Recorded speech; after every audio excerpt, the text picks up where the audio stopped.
not going to YouTube video all this, Jacqueline, right? What do you mean? So as you may have noticed by the name, a lot has changed over the past couple months we've been gone. We finally outgrew our apartment, really big emphasis on finally, and we have been in the process of moving, which as you can imagine is very, very stressful for our aqua babies. So we made the very tough decision to rehome a lot of our fish room.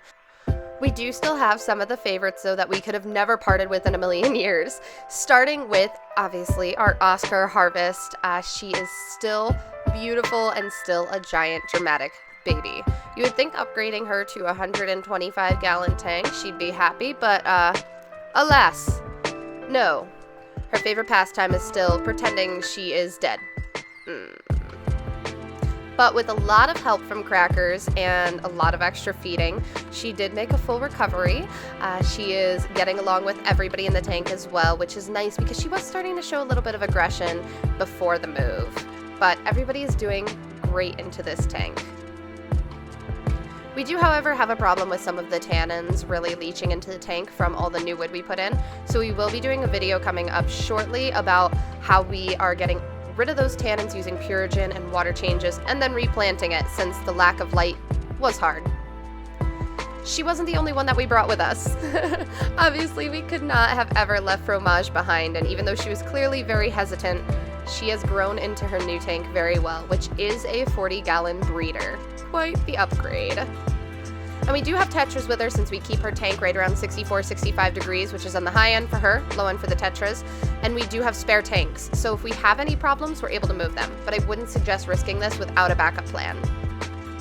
The old Oscar tank did also get a facelift since Tom decided to make it a community display tank in the fish room.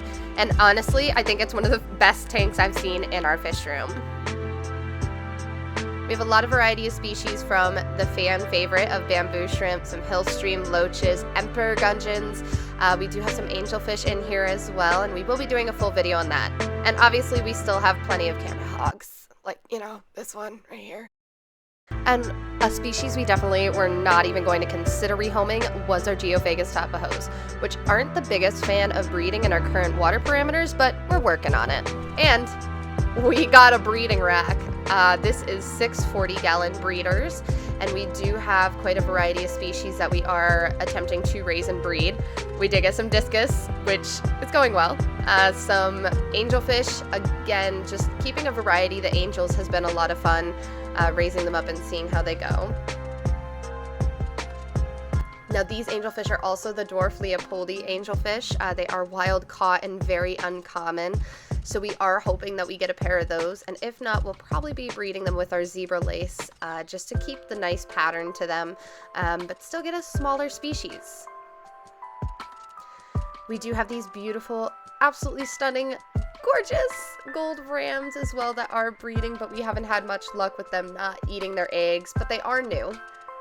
We also have these angelfish, which we were very happy to get a hold of, and cribs, which are actively breeding tons of babies, and the babies are just kind of growing on their own.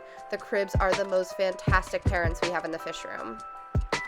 I also now have a Twitch channel, which I mainly do gaming, but I do fish room streams once a week, so feel free to come by and say hi and see what's going on. And if you're watching this at release, we are going live soon, so I hope to see some of you there or in future videos.